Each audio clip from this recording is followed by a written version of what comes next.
오늘 주일 예배에는 사람들은 상식을 가지고 잘 사는데 경험이 사람들은 자신의 경험을 잘 의지를 하면서 경험을 선택을 해서 살아가는데 경험이 나를 살려준다고 백날 그렇게 한번 살아봐라. 상식대로 자기 경험대로 한번 살아봐라. 이게 오히려 나를 망하게 한다. 말씀대로 살아야지 상식대로 산다. 경험대로 산다.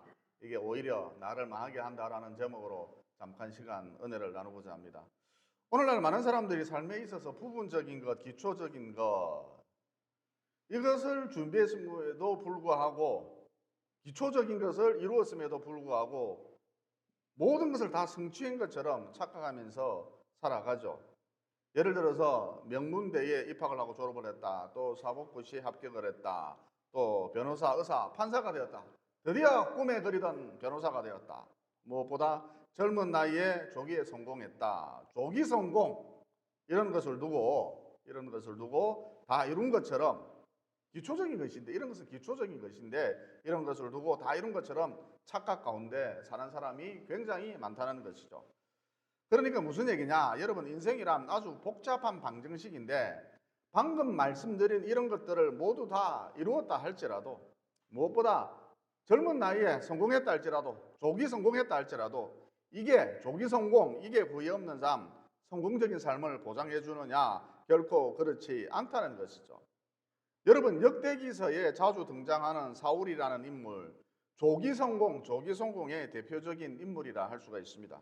왜냐? 아주 젊은 나이에 왕이 되었기 때문인 것이죠. 그러니까 사울은 젊은 나이에 좋은 차 잘 아시죠? BMW 이런 거 타고 다니고 좋은 집 이런 데 살고 롯데캐슬, 맹꽁대기에 살고 좋은 음식 사울은 매일 100만 원짜리 뷔페를 먹었습니다.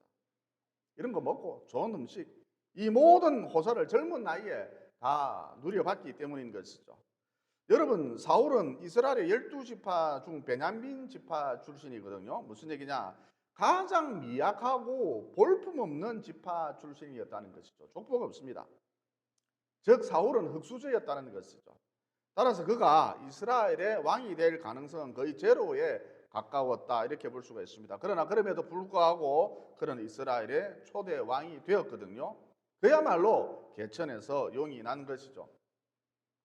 그러니까 사울이라는 이 인물은 남부러울 것이 하나도 없는 조기 성공의 대표적인 인물이었다라는 것이죠.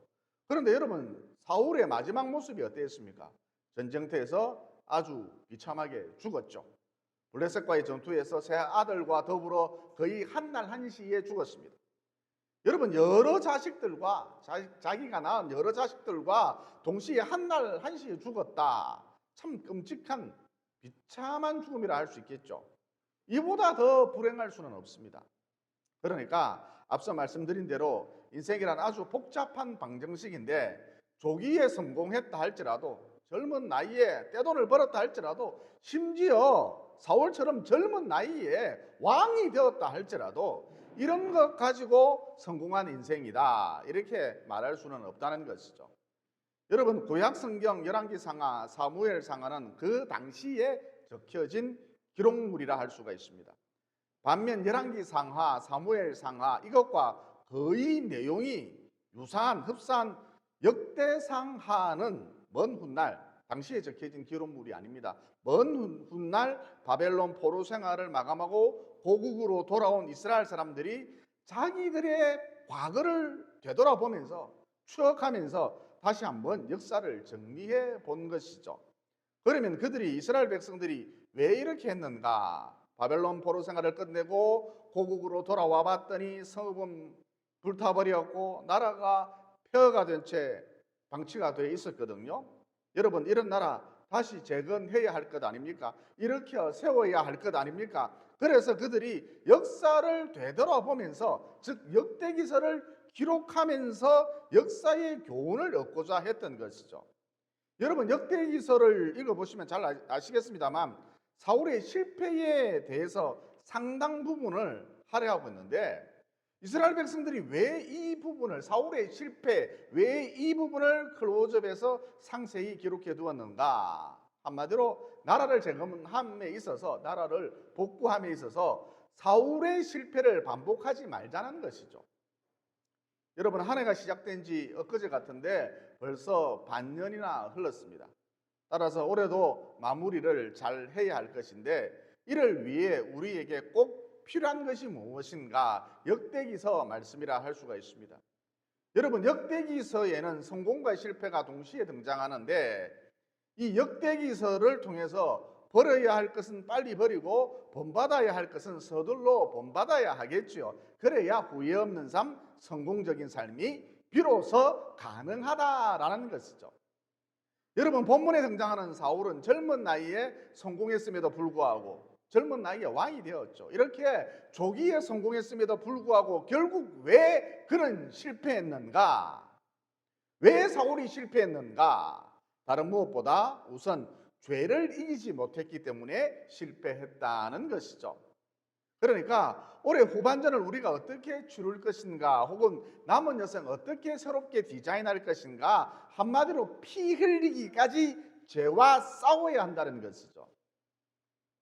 13절에 보면 사울이 아들 셋과 더불어 한날 한시에 비참하게 죽은 그 이유에 대해서 언급을 해주고 있죠. 거기 보면 이렇게 기록이 되어 있습니다. 사울이 죽은 이유는 여호와께 범죄하였기 때문이라. 그러니까 결국 사울이 왜 실패했느냐? 공부를 못해서, 돈이 없어서, 지식이 없어서, 힘이 없어서, 능력이 없어서, 뭔가 부족해서 사울이 실패했느냐? 모두 다 아니라는 것이죠. 이유는 오직 하나, 사울의 실패 원인, 그 이유는 오직 하나, 그가 죄를 이기지 못했기 때문에 실패했다는 것이죠. 여러분, 본문에 보면 사울의 죄가 대략 세 가지 정도로 언급이 되고 있습니다. 첫째, 그는 말씀대로 행하지 않았다. 둘째, 그는 신접한 자가 누굽니까? 무장에게 가르치기를 청했다. 셋째, 그는 여호와께 묻지 않았다. 여러분, 구약시대 때 제사는 제사장만이 지낼 수 있었습니다. 하나님께서 이렇게 명령하셨죠. 못을 박으셨죠. 그런데 사무엘상에 보면 사울이 사무엘 제사장이 오기를 7일 동안이나 기다렸는데, 기다려도 그가 오지 않자, 사무엘 제사장이 오지 않자 자기가 대신 제사를 지내버렸죠. 그 이유는 백성들이 흩어진다고, 백성들이 궁시렁궁시렁거린다고, 왕에 대한 지지도가 떨어진다고 자기가 사무엘 제사장을 대신하여 그만 제사를 지내버렸습니다. 여러분, 이게 무슨 큰 잘못인가? 우리는 이렇게 생각할 수도 있는데, 성경에 보면 이때 하나님께서 극대노하셨다 그러셨습니다. 그러니까 무슨 얘기냐? 상식과 말씀이 대립할 때, 내 경험과 말씀이 대립할 때 섣불리 내 경험이나 상식을 택하지 말고 말씀을 택하라는 것이죠. 다시 말해, 우리가 인생을 살아감에 있어서 상식을 택하든 경험을 택하든, 인생은 선택의 연속이잖아요. 무엇을 택하든 말씀을 버리게 되면 사울장 난다. 말씀을 버리게 되면 사울꼴 난다는 것이죠. 여러분, 하나님께서 제사 제도를 만드신 다음 계속 거듭 재차 강조한 것이 무엇이냐? 말씀대로 행하라. 말씀대로 행하라. 말씀대로 행하라. 말씀대로 행하라. 이것이었거든요. 여러분, 제사장 아론의 첫째 아들 나답과 둘째 아들 아비후가 왜 죽었습니까? 하나님께서 명령하시기를 너희가 불을 사용할 때에 꼭 번제단에서 타고 있는 그 불을, 번제단의 불을 사용하라 그러셨는데, 이 사람들이, 나답과 아비후가 하나님께 드릴 제물을 태울 때에 그냥 아무 불이나 가져와서 불을 붙였던 것이죠. 아마 라이터로 붙였던가 봐요. 그냥 라이터 갖고 온다 이래 불을 붙였던가 봐요. 여러분, 그때 어떤 일이 벌어졌습니까? 그들이 불을 붙일 때에 갑자기 이 불이 순식간에 커져서, 마치 토네이도처럼 갑자기 이 불이 순식간에 커져서 이 두 사람을 한 찰나에 태워버렸지 않습니까? 여러분, 이 사실을 사울왕도 잘 알고 있었거든요. 그러면 백성들이 궁시렁거리든 흩어지든 지지율이 급락하든 어떤 일이 벌어지든 이유 불문하고 사울왕은 사무엘 제사장이 오기를 기다렸어야 한다는 것이죠. 일주일이 걸리든 2주일이 걸리든 한 달이 걸리든 사무엘 제사장이 오기를 기다렸어야 마땅하다는 것이죠. 왜? 제사는 제사장만이 행할 수 있다. 왕이라도 안 된다. 하나님께서 이렇게 말씀하셨기 때문입니다. 그래서 이스라엘 백성들이 나라를 재건하기에 앞서 이 사실을 역대기서에 찬찬히 기록하면서 우리는 사울왕처럼 실패하지 말자. 우리는 사울왕처럼 실패하지 말고 오직 말씀이 가르치는 대로 말씀대로 행하자. 이렇게 각오를 다졌던 것이죠. 우리도 마찬가지입니다. 실패하지 않으려면, 인생 실패하지 않으려면, 사울장 나지 않으려면 다른 거 다 필요 없습니다. 오직 말씀 따라 살아야 한다는 것이죠. 다시 말해 상식이 경험이 나를 살려주는 것이 아니라 오직 말씀이 나를 살려준다는 것이죠. 인생 성공하고 싶습니까? 말씀대로 살면 됩니다. 그리고 사무엘상 11장에 보면 사울 왕이 하나님 말씀을 가볍게 여기는 그런 장면이 또 나오거든요. 그 스토리는 대략 이렇습니다.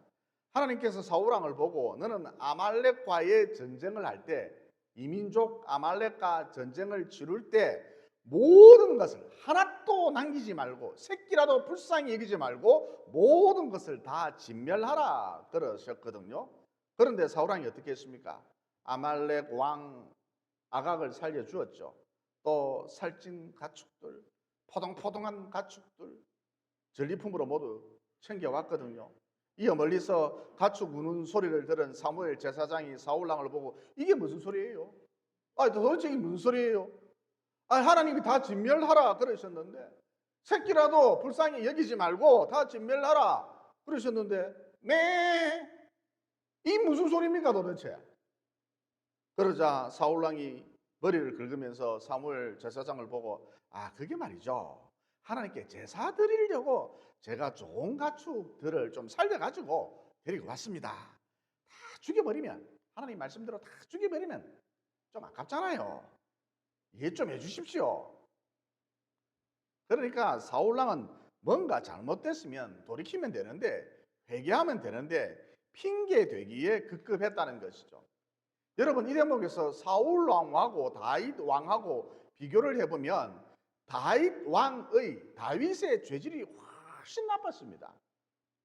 여러분, 다윗은요 자기 충신 우리아를 죽도록 만들어버리고 꾀를 내서 죽도록 만들어버리고 그의 아내를 빼앗았잖아요. 죄질이 훨씬 나쁩니다. 진짜 이 다윗은 치사합니다. 인간 말종입니다 이거는. 그런데 다윗은 나단 선지자가 와서 이 죄에 대해서 책망할 때 금식하면서 회개했거든요. 반면 사울 왕은 죄에 대해서 지적을 하면 이 핑계 저 핑계 대기에 급급했다는 것이죠. 따라서 이 대목에서 얻을 수 있는 메시지가 무엇인가? 여러분, 우리가 살다 보면 여러 가지 죄를 지을 수밖에 없어요. 왜? 우리 속에 죄성이 있으니까. 우리 속에 이 죄를 즐기는 본성이 있으니까 우리는 인생을 살면서 죄를 지을 수밖에 없는 그런 존재들입니다. 심지어 다윗처럼 아주 치사빵꾸 같은 그런 짓도 서슴없이 할 수 있다는 것이죠. 여러분, 저도 목사님도 고등학교 시절에 덧니가 난 어떤 친구를 보고, 이 친구 앞에 덧니가 났었거든요. 덧니가 난 이 친구를 보고 맨날 미망치 갖고 왔나? 도라이바를 갖고 오란 말이야. 니는 도라이바를 꼭 챙겨와. 몇 번을 이야기한 너 망치하고 도라이바 갖고 오라고. 수첩에서 그나. 그러면서 맨날 도라이바 안 갖고 왔다고 놀렸거든요. 물론 장난삼아 그랬죠. 그러나 그 친구에게는 상처가 되었을 수가 있을 겁니다. 따라서 우리의 삶이 어떻게 디자인되어야 하는가, 올해 남은 반년을 어떻게 살아야 하는가, 날마다 십자가 앞으로 나아가서 내 죄를 회개하라는 것입니다. 이왕이면 조상이 지은 죄까지 회개하면 더더욱 좋겠죠. 왜냐하면 조상이 지은 죄 때문에 본의 아니게 저주가 내게 임한 경우도 종종 있기 때문인 것이죠. 어쨌든 회개하면 하나님이 나를 버리시지 않습니다. 또 회개하면 마침내 나를 일으켜 세워 주신다는 것이죠. 여러분, 회개가 능력입니다. 회개할 때에 귀신이 떠나가요. 그만 악령이 힘을 잃는다는 것이죠. 회개하면 더 놀라운 사실은 하늘 문까지 열립니다. 그러므로 날마다 회개하십시오. 틈틈이 회개하십시오. 수시로 회개하십시오. 때때로 회개하십시오. 여러분, 심령이 가난한 자는 하나님을 볼 것이며 심령이 가난한 자는 하나님을 볼 것이며 그러셨잖아요. 그러면 내 심령이 가난해지려면 어떻게 해야 하는가? 날마다 회개하면, 회개를 많이 하면 많이 할수록 내 심령이 점점 더 가난해진다는 것이죠.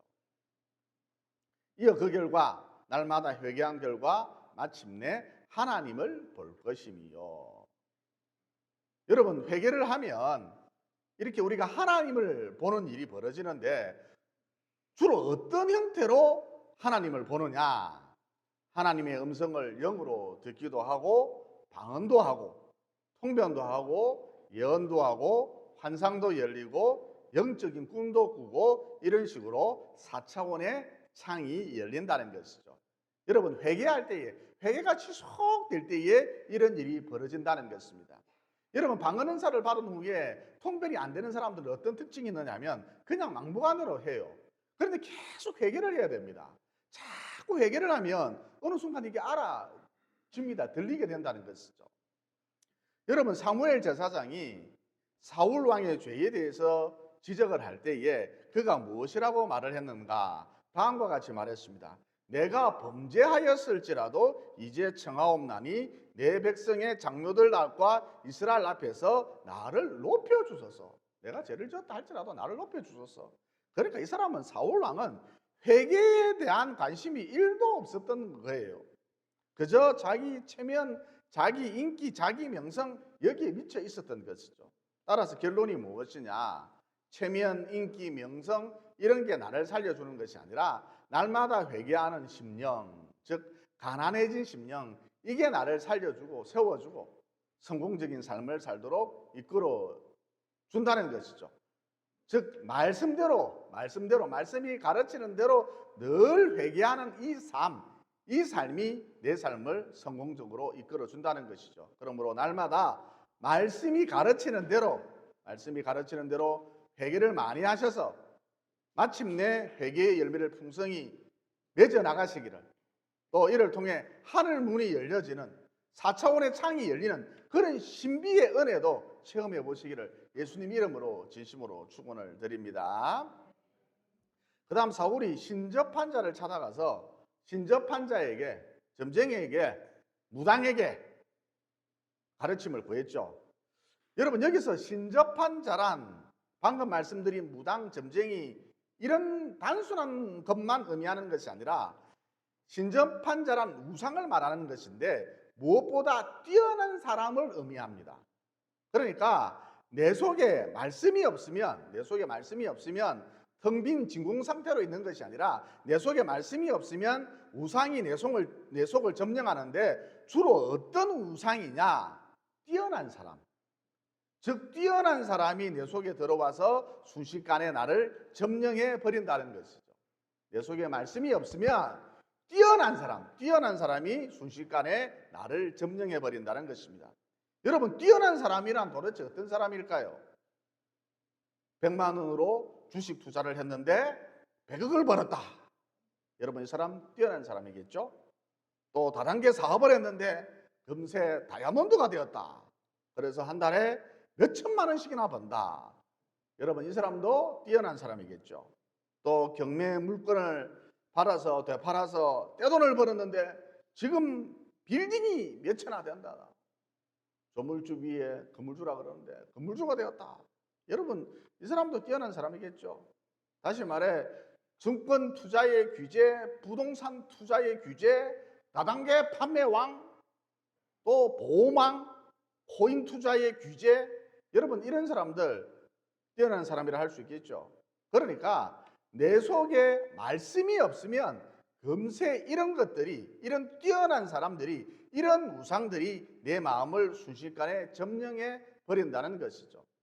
그래서 늘 이런 사람만 추종하다가 따르다가 그대로 하다가 아까운 세월 모두 낭비해 버린다는 것입니다. 여러분, 하나님께서 우리를 이 세상에 보내셨을 때는 우리가 무엇을 하면서 살아야 할지 그것도 이미 정해 놓으셨거든요. 그런데 뛰어난 사람, 이 우상이 내 마음을 점령해버리면 그만 나만의 색깔을 잃어버리고 나만의 길을 걷지 못한다는 것이죠. 곧 내가 사라진다는 것입니다. 그러니까 누구도 흉내낼 수 없는 나만의 결, 나만의 빛깔, 나만의 향기, 나만의 길이라는 것이 있는데 이게 사라진다는 것입니다. 뛰어난 사람이라는 우상이 내 속을 점령해버릴 때에 이런 비참한 일이 벌어진다는 것이죠. 예, 여러분, 포스트잇이 어떻게 만들어졌느냐? 예수님을 잘 믿는, 어찌하든지 말씀대로 살려고 몸부림치는 어떤 사장님이 만드신 것인데, 처음에는 이 사장님이 접착력이 아주 뛰어난, 한 번 붙었다 하면 떨어지지 않는 그런 메모장을 만들려고 했답니다. 그런데 그만 약품 배합을 잘못하는 바람에 붙였다 뗐다 하기 쉬운 메모장이 만들어진 것이죠. 실수로 약품 배합을 잘못하는 바람에 이런 일이 벌어졌습니다. 그러니까 한마디로 여러분이 잘 알고 있는 포스트잇은 실패작이었던 것이죠. 그래서 이 사장님이 이 아까운 것을 모두 버릴 수는 없고 가격을 좀 저렴하게 해서 문구점에 내놓았는데 이게 대박이 난 것이죠. 그러니까 뭐예요? 너는 뭔가를 만들어서 제조해서 파는 사업가가 되어라. 이렇게 하나님께서 정해놓으신 길로 가니까 어찌하든지 말씀대로 살려고 이리 기웃 저리 기웃 하지 않으니까, 즉 그의 마음 가운데 뛰어난 사람이라는 이런 우상이 없고 그의 마음 가운데에 하나님의 말씀이 가득하니까 그의 실패마저도, 그 사람의 실패마저도 하나님께서 유익하게 더 좋게 아름답게 만들어 주셨다는 것이죠. 그러므로 하나님께서 여러분을 집사로, 권사로, 장로로, 성도로 불러주셨는데 어찌하든지 말씀대로 살아서 나만의 색깔을 가진, 나만의 길을 걷게 되는 진정한 의미의 인생 성공자가 되셔서 마침내 내 인생 하나님의 기쁨이 되고 하나님의 목적이 되고 하나님의 영광이 되시기를, 하나님의 영광의 꽃이 되시기를 예수님 이름으로 진심으로 축원을 드립니다. 여러분, 내 인생이 하나님의 기쁨이 된다. 내 인생이 하나님의 목적이 된다. 내 인생이 하나님의 영광이 된다. 내 인생이 하나님의 영광의 꽃으로 피어난다. 이보다 더 가치 있는 삶, 성공적인 삶이 또 어디에 있을 수가 있겠습니까? 그리고 여러분, 사울왕이 죽자, 전사해버리자 블레셋이 어떻게 했느냐? 사울왕의 머리를 잘라서 다곤 신전에 매달아 놓았거든요.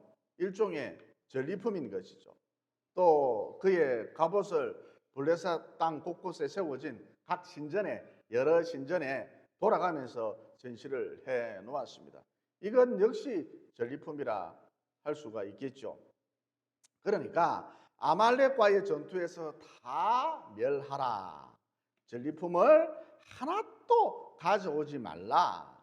전리품 절대로 챙겨오지 말라. 이렇게 하나님께서 말씀하셨는데 그만 이 말씀을 무시하고 사울이 살찐 가축들을 전리품으로 가져왔더니, 온갖 보물들을 전리품으로 챙겨왔더니, 잔뜩 전리품으로 가져왔더니 자기가 전리품이 되었다는 것이죠. 여러분, 우리 마음 가운데에 말씀이 없으면 인생 가운데 이런 참 기가 막힌 일이 벌어진다는 것이죠. 또 사무엘 제사장이 사울왕의 죄를 지적했을 때에 그는 회개하지 않았습니다. 그저 자기 체면, 자기 지위, 자기 인기, 자기 권력, 지지율, 자기 명예 이런 것만 세우려 했잖아요. 이런 것만 세우려 했더니 자기 머리가 댕강 잘려서 높이 매달렸죠. 세워졌습니다. 여러분, 이처럼 마음 가운데에 말씀이 없으면 자기 체면이 사정없이 구겨지는 이런 일이 인생 가운데에 벌어진다는 것이죠. 그러므로 성공적인 삶을 사는 비결이 무엇이냐? 마음 가운데 항상 말씀이 있어야 한다. 말씀 따라 사는 것, 이게 인생 성공의 유일한 비결이라는 것입니다. 이어 12절에 보면 길르앗 야베스 사람들이 사울왕과 그의 아들들의 시체를 얻기 위해서 블레셋 진영으로 잠입해서 들어갔습니다. 여러분, 당시 상황이 어떠했느냐? 블레셋 진영에 사울 왕의 목이 내걸려 있는 서슬퍼런 긴장감이 감도는 압박감이 극에 달하는 그런 상황이었거든요. 따라서 당시 그들이 길르앗 야베스 사람들이 사울 왕과 그의 아들들의 시체를 얻기 위해서 블레셋 진영으로 잠입해서 숨어서 들어갔다는 것은 목숨을 건 행동이었다, 이렇게 볼 수 있습니다. 그러면 그들이 왜 이런 행동을 했는가? 이스라엘의 하나님 곧 여호와께 기름 부음을 받은 자의 시체가 적진에 걸려 있어서는 안 된다. 기름 부음을 받은 자의 그 시체가, 머리가 적진에 내걸려 있어서는 안 된다. 고작 여러분, 이 이유 하나 때문에 저들은 길르앗 야베스 사람들은 목숨을 걸었다는 것입니다. 그러니까 길르앗 야베스 사람들은 자기들의 목숨보다도 말씀을, 하나님 말씀을 최우선시했다, 이렇게 볼 수가 있습니다. 여러분, 이런 얘기가 있죠. 정성이 죽었을 때보다 정성이 키우는 개가 죽었을 때에 사람들이 더 많이 온다. 여러분, 정성이 키우는 개보다는 정성 그 자체가 훨씬 더 귀한 존재이지 않습니까? 그런데 사람들은 왜 이런 행동 패턴을 보일까요? 정성 개가 죽었을 때 더 많이 옵니다. 왜 이런 행동 패턴을 보일까요? 삶의 기준이 돈이기 때문입니다. 혹은 자기 이익, 자기 편리, 이게 삶의 기준이기 때문인 것이죠. 다시 말해 자기에게 유리한가 불리한가 이것만 주로 따지기 때문에 이런 행동 패턴을 주로 사람들이 보인다는 것입니다. 반면 지금 여러분, 길르앗 야베스 사람들 한번 보십시오. 왕이 죽었습니다. 무슨 얘기냐? 지금 자기네들이 덕볼 것, 덕볼 일 하나도 없다는 것이죠. 왕이 죽었어요. 끝났어요. 그러니까 길르앗 야베스 사람들은 자기 이익, 자기 편리에 따라서 행동하는 것이 아니라 말씀 따라 행동했다는 것이죠. 말씀이 그들의 삶의 기준이었다는 것이죠. 이어 말씀 따라 산 결과, 길르앗 야베스 사람들이 말씀 따라 산 결과가 무엇인가? 여러분, 그들이 길르앗 야베스 사람들, 그들이 사울 왕의 시체를 가져옴으로써 이스라엘의 수치를 가리울 수 있었거든요. 그러니까 말씀 따라 살면, 기차가 오직 레일 위를 달리듯이 말씀 따라 살면, 우리가 말씀 따라 살면, 말씀 우선주의, 말씀 따라 살면 어떤 은혜가 있는가? 나의 수치를 가리우는데, 내 자녀의 수치를 가리우는데, 내 부모의 수치를 가리우는데, 내 가정에, 내 교회에, 이 나라의 수치를, 부끄러움을 가리우는데 내가 아낌없이 쓰임받을 수 있다는 것이죠. 말씀 따라 살면 수치가 가리워지는 그런 은혜가 반드시 따른다는 것입니다. 그리고 여러분, 길르앗 야베스 사람들이 예루살렘 성벽을 재건하는 데 있어서 최선봉에 섰거든요. 무슨 얘기냐? 하나님은 하나님의 역사를 이루어가는 데 있어서 많이 배운 사람, 돈 많은 사람, 잘난 사람, 이런 사람을 쓰시는 게 아니라 말씀에 목숨을 거는 사람, 이런 사람과 함께 하시고, 말씀에 목숨을 거는 사람, 이런 사람을 하나님의 역사를 이루어가는 데 있어서 쓰신다는 것이죠.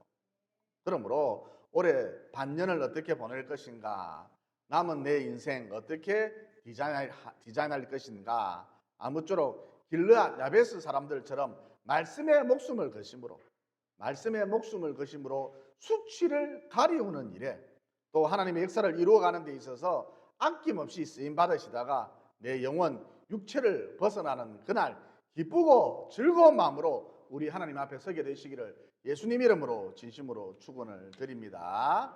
기도드리겠습니다. 사랑의 하나님, 오늘날 많은 사람들이 상식을 택하고 또 자기 경험을 의지하지만, 또 자기 이익이나 편리를 추구하지만, 택하지만, 이런 것으로 결코 인생 성공할 수 없다는 진리를 깨닫게 되었습니다. 그러므로 상식과 말씀이 대립할 때에, 경험과 말씀이 대립할 때에, 내 이익과 말씀이 대립할 때에 언제나 말씀의 목숨을 걸므로써, 말씀을 택함으로써 사울왕처럼 끊어지지 아니하며 사울꼴 나지 않고 영원할 수 있도록 도와주시옵소서.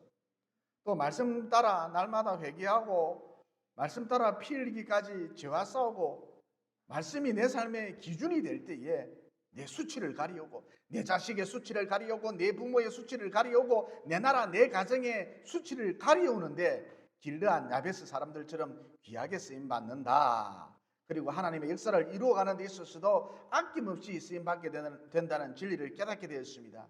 그러므로 항상 하나님의 말씀을 최우선시해서 마침내 내 인생 하나님의 목적이 되고 하나님의 기쁨이 되고 하나님의 영광이 될 수 있도록, 곧 진정한 인생의 성공자가 될 수 있도록 도와주시옵소서. 항상 우리가 하나님의 말씀에 순종하여서 피 흘리기까지 죄와 싸우며 날마다 회개하고 또 내 마음 가운데 말씀이 항상 충만히 머물러 있어서 나도 진정한 인생의 성공자가 되기를 원하시는 예수님 이름으로 기도드리옵나이다. 아멘.